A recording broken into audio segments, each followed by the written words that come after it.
பிஸ்னஸுடைய அந்த அழுத்தம், குடும்ப சூழ்நிலையினுடைய ஒரு அழுத்தம், ஏழை பணக்காரன் என்ற பாகுபாடு இல்லாமல் ரெண்டு பேருக்குமே ஸ்ட்ரெஸ் என்று சொல்லக்கூடிய மன அழுத்தம் இருந்து கொண்டிருக்கிறது. இந்த மன அழுத்தத்திற்கு தீர்வையும் என்றும் இறைவனையே சார்ந்திருக்கக்கூடிய ஒரு உன்னதமான ஒரு செயலையும் தான் இன்று ஓதப்பட்ட தராவீஹில் அல்லாஹ் ரப்புல் ஆலமீன் கூறியதாக ஹாஃபிஸ் அவர்கள் ஓதினார்கள். அதிலே குறிப்பாக அலா பிதிக்ரில்லாஹி தத்மைனுல் குலூப், அறிந்து கொள்ளுங்கள் உள்ளங்கள் அமைதி பெறுவது அல்லாஹ்வின் திக்ரால் மட்டுமே என்ற அந்த ஒரு ஆணித்தரமான வசனம். ஒருமுறை பெருமானார் ஸல்லல்லாஹு அலைஹி வஸல்லம் அவர்கள் குழுமி இருக்கக்கூடிய ஒரு கூட்டத்தார்ட்ட என்ன செய்வாங்கன்றா ரசூலுல்லாஹ் போவாங்க. போயிட்டு நீங்கள் என்ன பண்ணிக்கிட்டு இருக்கீங்கன்னு சொல்லிட்டு கேட்பாங்க. அப்போ சஹாபாக்கள் சொல்லுவாங்க, யா ரசூலல்லாஹ், சென்ற காலத்தில் காபிராக இருந்த எங்களை தீனுல் இஸ்லாத்தில் நுழைய வைத்ததோடு மட்டுமல்லாமல் தீனுக்கு சாதகமானவர்களாக எங்களை ஆக்கி, வெறும் இஸ்லாமிய பெயர் தாங்கியா இல்லாமல் எங்களை தீனுக்கு சாதகமானவர்களாக ஆக்கி தந்த எங்கள் இறைவனை நன்றி கூறக்கூடிய விதத்திலே நாங்கள் எல்லாம் திக்ரு செய்து கொண்டிருக்கிறோம் என்று சொல்வார்கள். அப்போ ரசூலுல்லாஹி ஸல்லல்லாஹு அலைஹி வஸல்லம் அவர்கள், நீங்கள் உண்மையைத்தான் சொல்கிறீங்களான்னு சொல்லிட்டு ரசூலுல்லாஹ் கேட்பாங்க. உண்மையிலேயே அதுக்கு தான் கூடியிருக்கீங்களான்னு சொல்லிட்டு கேட்பாங்க. அல்லது வேறு ஏதாவது பேச்சு பேசுறதுக்கா அல்லது அதுக்காகத்தான் கூடியிருக்கீங்களா? இல்லை யா ரசூலுல்லாஹ், திக்ரு செய்வதற்காகத்தான் நாங்கள் கூடியிருக்கிறோம். இந்த ஹதீஸ் திருமதியிலே பதிவு செய்யப்பட்டிருக்கிறது. உடனே பெருமானார் ஸல்லல்லாஹு அலைஹி வஸல்லம் அவர்கள் சொல்வார்கள், உங்களை சந்தேகித்து நான் கேட்கவில்லை. சந்தேகப்பட்டு நீங்கள்லாம் உண்மையிலேயே திக்ரு செய்யத்தானா இல்லையா அப்படின்ற அந்த சந்தேகத்திற்காக நான் உங்களை கேட்கல. அல்லாஹ் ரப்புல் ஆலமீன் ஜிப்ரைலிடத்திலே பெருமை பாராட்டி உங்களை பற்றி பேசி ஜிப்ரைல் என்னிடத்தில் வஹி அறிவித்தார். அப்போ இவ்வளவு சிறப்பிற்குரிய என்னுடைய கூட்டம் என்னதான் செய்தது என்பதை நான் பார்ப்பதற்காகத்தான் இங்கே வந்தேன், உங்களோடு நானும் அமர்ந்து கொள்கிறேன் என்று ரசூலுல்லாஹ் உட்கார்ந்துட்டாங்க. எவ்வளோ பெரிய பாக்கியம் பாருங்க. அல்லாஹ் பெருமை பாராட்டி பேசும்போது உலகத்தில் நாம தான் பெருமைக்குரியவங்க. மனிதன் பெருமை பாராட்டி பேசுகிறான்னு சொன்னால் இன்னைக்கு பேசுவான், நாளைக்கு நீங்கள் அவனுக்கு மாற்றம் பண்ணி பாருங்களேன், எந்த நாவால் உங்களை போட்டுனானோ அதே நாவால் எகழ ஆரம்பிச்சிருவான். ஆனால் அல்லாஹ் அப்படி அல்ல, ஒரே பேச்சு தான். ரப்பு யாரை புகழ்றானோ அவன் என்றும் புகழுக்குரியவன் தான்.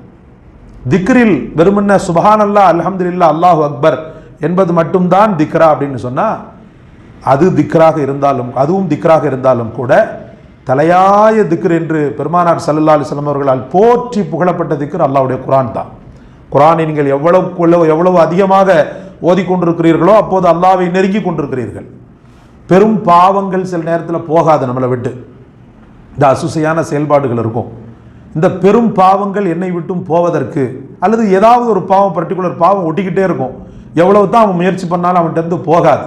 அது இப்புள்ள ட்ரெண்டில் பார்த்தீங்கன்னு சொன்னால் இந்த மொபைலில் கெட்டு குட்டி சவராக போகக்கூடிய மக்களை தான் நம்ம நிறைய பார்க்குறோம். சில பாவங்களை விட்டு அவன் விலகணும்னு நினச்சா கூட அவனால் விலக முடியாத ஒரு சூழல். என்ன செய்வது? பெருமானார் ஸல்லல்லாஹு அலைஹி வஸல்லம் இடத்துல இப்படியே ஒரு சஹாபி கேட்பார், யா ரசூலல்லாஹ், என் உள்ளம் ரொம்ப அழுக்கு நிறைந்து போய் கிடக்கிறது, நான் என்ன செய்வேன் என்று கேட்கும்போது தான் பெருமானார் ஸல்லல்லாஹு அலைஹி வஸல்லம் அவர்கள் சொல்லுவாங்க, மரணத்தை நீ அதிகமாக சிந்திப்பதும் குர்ஆனை அதிகமாக நீ ஓதுவதும் உன் உள்ளத்தில் புறையோடி போய் கிடக்கக்கூடிய அந்த துருவை அகற்றிவிடும் என்று பெருமானார் ஸல்லல்லாஹு அலைஹி வஸல்லம் சொல்லுவாங்க. இது புகாரியிலே பதிவு செய்யப்பட்டிருக்கிறது. அப்போ உள்ளத்தின் துருவை நீக்க வல்லது குர்ஆன் ஷரீஃபும் திக்ரும் தான்.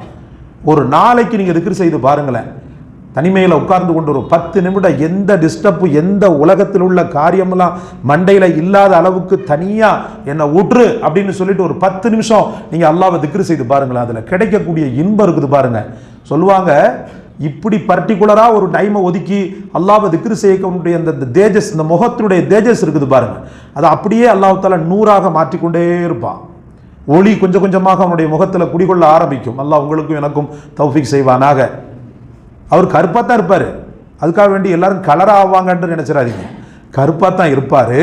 ஆனால் அந்த முகம் எப்படிப்பட்ட முகமாக இருக்குன்னு சொன்னால், அனைத்து தரப்பு மக்களும் பார்க்கப்படக்கூடிய முகமாக, அவரிடத்தில் நேசம் கொள்ள வேண்டும் என்ற பிரியத்திற்குரிய முகமாக, முக்கியமாக குறிப்பாக விகாரத்தன்மையில் இருந்தும் அல்லாஹ் அவனை பாதுகாக்கிறான். எந்த அளவுக்குன்னு சொன்னால், மரணமாகி ஜனாசாவாக கிடந்தான்னு சொன்னால் அந்த திக்ருடைய பழக்கம் உள்ளவனுடைய முகத்தை அல்லாஹ் ஒளிவாக மாற்றுகிறான். அல்லாஹ் உங்களுடைய மரணத்தையும் எங்களுடைய மரணத்தையும் நல்ல மரணமாக ஆக்குவானாக. அதற்கு பிறகு பார்த்தீங்கன்னு சொன்னால், பெரும் நெருக்கடிகள் வாழ்க்கையில் குறுக்கிடாத வண்ணம் தன்னை திக்ரு செய்தவனை அல்லாஹ் பாதுகாத்து கொண்டே இருக்கிறான். மூன்றாவது பெனிஃபிட் என்னன்னு சொன்னால், தடையில்லாத ரிசுக்கு, முறையான திக்ரா இருக்கணும். சும்மா ஏதோ ஒரு நாளைக்கு பண்ணுறது, 9 நாளைக்கு சும்மா கிடக்கிறது, ஒரு நாளைக்கு ஓதுறது, 9 நாளைக்கு சும்மா கிடக்கிறது, அப்படி அல்ல. முறையான தொழுகை, முறையான திக்ர் ஒரு மனிதனுக்கு இருக்கின்ற பட்சத்தில் எந்த ஒரு மன அழுத்தமும்